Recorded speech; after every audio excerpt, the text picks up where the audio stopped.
할렐루야, 안녕하십니까? 서울 불꽃교회 무리도 목사입니다. 한 주간도 평안하셨습니까? 날씨가 상당히 덥습니다.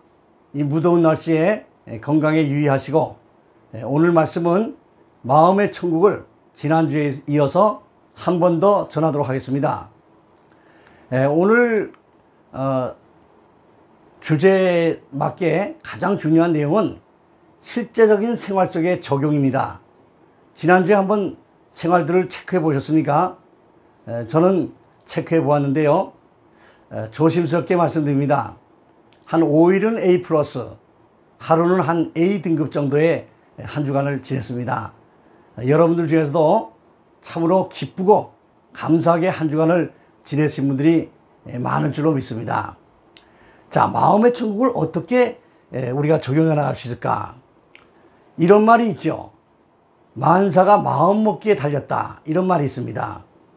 마음먹기에 따라서는 똑같은 문제가 있어도 용기를 낼 수도 있고 한편으로는 낙심절망도 할 수 있다는 것이죠. 마치 손바닥 뒤집듯이. 자, 여러분, 이 손위를 만약에 좀 어둡죠. 그래서 지옥의 상태다. 참 마음이 침울하고 절망과 낙심의 상태다. 이렇게 가정을 하고요. 뒤집었을 때는 손바닥이 좀 환하지 않습니까? 밝은 마음, 기쁘고 감사한 마음. 그래서 만사가 마음먹기에 달렸다를 저는 생각해 볼 때 손바닥 뒤집듯이 낙심과 절망의 마음에서 마음만 조금 고쳐먹으니까 밝은 마음, 기쁜 마음, 천국의 마음이 된다는 것이죠. 그래서 한마디로 말씀드리면 마음을 조금만 고쳐먹으면 도무지 감사할 수 없는 처지에서도 신기한 감사를 찾아낼 수가 있다는 것이죠. 예를 몇 가지 말씀드리겠습니다. 월급쟁이죠. 샐러리맨. 그래서 아침에 출근하다가 한 사람이 구두끈을 묶다가 참 처량한 생각이 들었답니다. 구두가 앞코가 약간 헤어졌다는 것이죠. 상당한 불만과 불평이 마음속에서 나오더랍니다. 내 신세가 이것밖에 안 되나. 이렇게 불만과 불평을 하면서 또 침울한 상태에서 출근을 하는 중인데 그만 골목길에 커브를 틀다가 저쪽에서 웬 사람이 훅 오다가 부딪힐 뻔한 것이죠. 본인은 마음도 침울한 상태에서 미처 인사도 못 건넜는데 이 사람이 밝은 얼굴로 좋은 아침입니다. 오늘도 좋은 하루 되세요. 인사를 먼저 건네더랍니다. 그래서 잠시 헤어져서 몇 발짝 가다가 아차 싶어서 뒤돌아보니까 휠체어에 앉아있는 두 다리가 없는 장애인이더랍니다. 이 사람은 그 장애인의 그 밝은 모습 보면서 생각과 마음이 순간적으로 바뀌더라는 것이죠. 자, 구두는 헤어졌다면 이건 하나 더 사면 됩니다. 그러나 저 사람은 두 다리가 없는 상태인데 어떻게 온전한 내가 저에게 더 미안합니다. 좋은 아침입니다. 좋은 하루 되세요. 인사를 건네야 될 처지가 아닌가. 이 사람은 그 자리에서 자신의 평생을 두고 바꾸어질 수 있는 생각이 들었다는 것이죠. 순간적으로 바뀐 것이죠. 자, 두 번째는 어느 교회에 무슨 일이든지 감사하는 집사님이 한 분 계셨대요. 그 별명을 감사집사라고 붙였답니다. 한 번은 이 감사집사님이 새벽 기도에 나오다가 웅덩이에 빠졌는데 다리가 하나 빠진 것이죠. 자, 이 집사님 뭐라고 고백했을까요? 역시 하나님 감사합니다.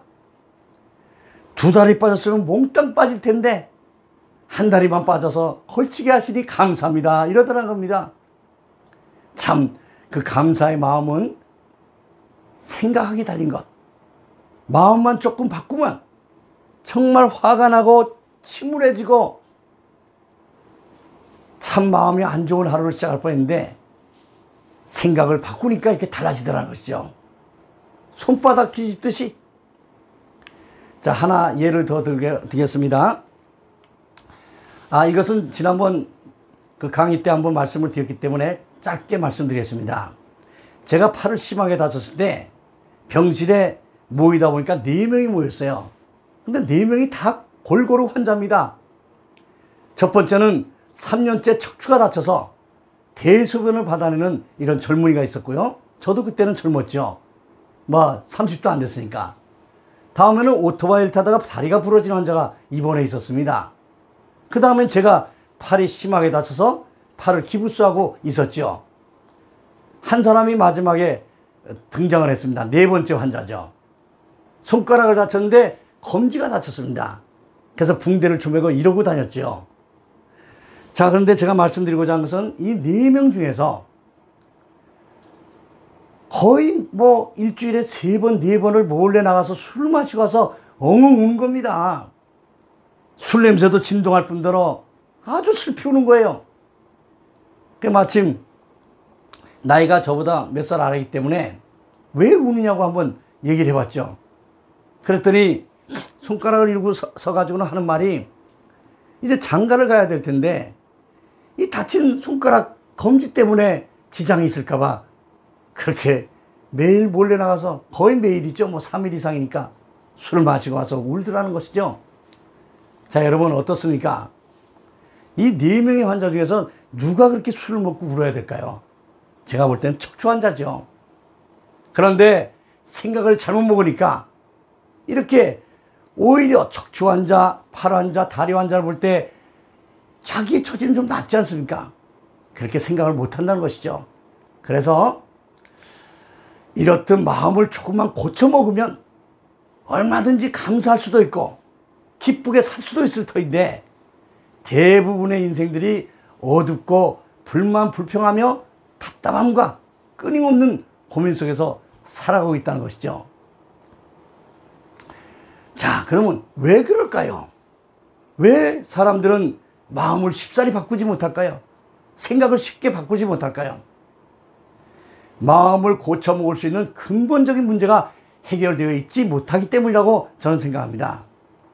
자, 만사가 마음먹기에 달렸다고는 사실을 알기만 해서는 아무 소용이 없다는 것이죠. 다시 말씀드리면 머릿속에 이론과 지식으로만 알고 있어서는 아무짝에도 소용이 없다는 것입니다. 자, 요약해서 말씀드리면 마음속에 빛이 없기 때문이라는 것이죠. 그 빛은 바로 예수 그리스도이십니다. 할렐루야. 요한복음 1장 3절에서 4절 말씀 보면 이런 귀한 말씀이 있죠. 그 안에 생명이 있었으니 이 생명은 사람들의 빛이라. 그 안이라는 것은 말씀 안이라는 것이죠. 바로 예수님 말씀하고 있죠. 말씀 안에 생명이 있었으니 이 생명은 사람들의 빛이라.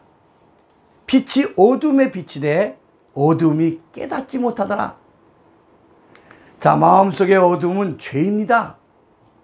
그 어둠을 몰아낼 수 있는 것은 어둠에다 많은 물을 부은다고 해도 어둠이 물러가지 않습니다. 힘으로도 되지 않죠. 한 가지 간단히 해결할 수 있는 것은 어둠을 물리치는 길은 빛이죠. 대부분의 많은 인생들이 고민과 고통 속에서 어둡게 살아갈 수밖에 없는 가장 큰 원인은 바로 이 죄 때문인 것이죠. 자, 죄 중에서도 인간의 마음속 어둠의 문제를 해결할 수 없게 하는 가장 결정적인 죄, 그 어둠을 몰아낼 수 없는 그런 결정적인 죄가 뭐냐? 요한복음 16장 9절에 예수님께서 친히 말씀해 주셨습니다. 죄에 대하여라 하면 저희가 나를 믿지 아니하며, 예수 그리스도를 믿지 아니하는 죄가 사람들의 마음속의 어둠을 몰아내지 못하게 하고 있다는 것이죠.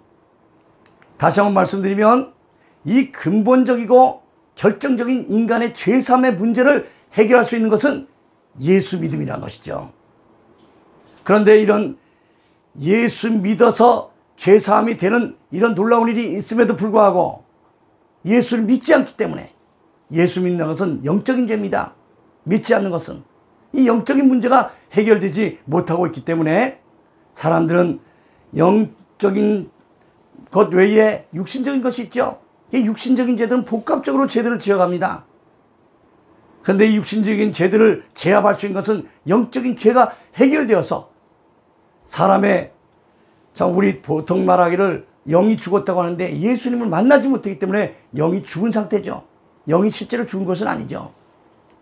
이 죄들에 눌려 지내니까 성경 말씀을 하신 분들은 아시겠지만 성령 해방죄를 짓게 되는 겁니다. 영적인 죄가 해결되지 않은 상태에서 계속적으로 육신의 죄들 속에 눌려 살다 보니까 나아가서는 성령 해방죄까지 짓게 되는 것이죠. 자, 이 문제를 해결할 수 있는 아주 확실한 방법이 있죠. 요한복음 1장 12절입니다. 영접하는 자, 곧 그 이름을 믿는 자들에게는 하나님의 자녀가 되는 권세를 주셨다, 이렇게 말씀하셨죠. 자, 예수님을 구세주로, 주님으로 영접했다는 것은 어둠이 가득 차 있던 마음 안에 빛이 들어온 것과 같습니다. 자, 어둠은 특징이 있죠. 제 아무리 어둠이 심한들, 어두우면 어두울수록 빛의 효력은 더더욱 강력하게 발휘되죠. 빛이 들어오면서 어두웠던 마음은 환하게, 아주 밝게 변화되는 것이죠. 자, 이렇듯이 예수님을 주님으로 모신 마음엔 아주 놀라운 일이 일어나기 시작합니다. 주님의 뜻은 세 가지 중요한 뜻이 있죠. 최고의 권위자라는 뜻입니다. 최후의 결정권자라는 뜻이죠. 모든 것의 소유주로 인정한다는 뜻입니다. 진실하고 간절하게 예수님을 이렇게 주님으로 받아들이고 영접하고 간구하기만 하면 사람의 마음이 마치 손바닥 뒤집듯이 아주 쉽게 마음을 바꿀 수가 있다는 것이죠. 지옥이었던 절망과 낙심의 마음 상태에서 주 예수님의 이름으로 간구하기만 하면 천국의 마음으로 순식간에 변화될 수가 있다는 것이죠. 제가 겪은 일을 잠깐 말씀드리겠습니다.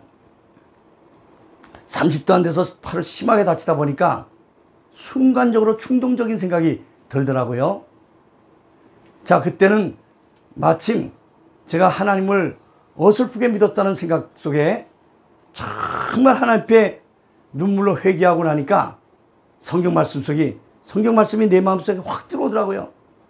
내가 다른 것은 막 거짓말도 많이 하고 진실되지 못한 것이 많지만 예수님을 내 주님으로 모신 것은 정말입니다. 진정입니다. 이런 고백을 한 직후였습니다. 그런데도 이 몸의 상태를 보고 30도 안 돼가지고 팔이 심하게 다치다 보니까 그만 4층 꼭대기에서 순간적인 잘못된 생각이 들더라고요. 뛰어내릴 충동이 들더라고요. 그때에 큰 소리가 들려왔죠. 너 소경의 고통을 아느냐? 깜짝 놀랐습니다. 어디에서 어떻게 들려왔는지 생각할 겨를도 없이 제가 두 눈을 감고 방을, 제가 있던 병실을 더듬더듬 한번 걸어보고 또 아까 잠시 충동적인 생각이 들었던 옥상에 다시 나와서 그 벽을 더듬더듬 한번 짚으면서 더듬으면서 한번 걸어봤죠. 그때의 마음이 바뀌었습니다. 그 바뀐 마음은 지금도 변함없습니다. 순간적으로 제 마음이 바뀌더라고요. 하나님 감사합니다.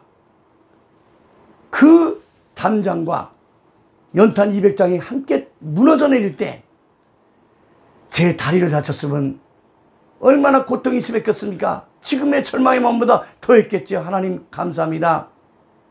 그 무너져 내리던 담이 제 척추를 쳤다면 하나님 척추 안 다치게 하신 것 감사합니다. 벽돌이 하나 떨어지면서 제 가슴을 훑고 지나갔습니다. 그 벽돌이 제 가슴을 쳤다면 하나님 전 어쩔 뻔했습니까? 두 눈을 다치지 않게 하신 것 감사합니다. 결정적으로 그 돌 하나가 제 머리를 치지 않은 것 감사합니다.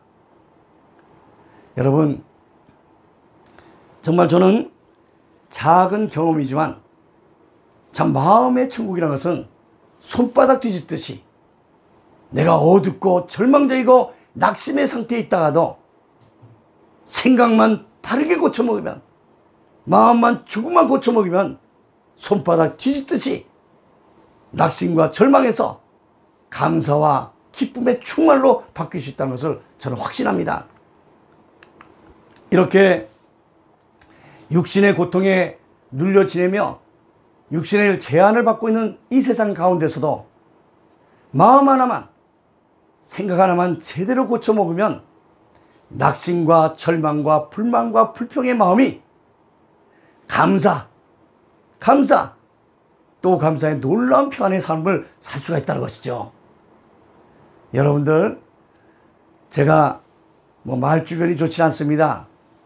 여러분들 저의 말씀을 조금 들으면서 공감되는 부분이 있었다면 그대로 한번 실행을 해 보십시오. 잘 안 될 경우는 정말 내 안에 모신 주 예수님의 이름으로 간구해 보세요. 놀라운 일을 경험하시게 될 것입니다. 자, 이런 엄청난 일을 만난 분이 한 분 또 있는데, 지선자매라고 아시는 분들은 알 겁니다. 이 지선이라고 하는 이름을 가진 자매가 이화여대에서 한 번은 그 학교가 끝나고 나오는 길에 오라버니가 차를 몰고 왔답니다. 교통신호에서 서 있다가 그만 음주 차량이죠. 제가 기억하기로는 그 차량이 뒤를 받침으로 해가지고 차에 불이 났습니다. 그래서 굉장히 심한 화상을 입었죠.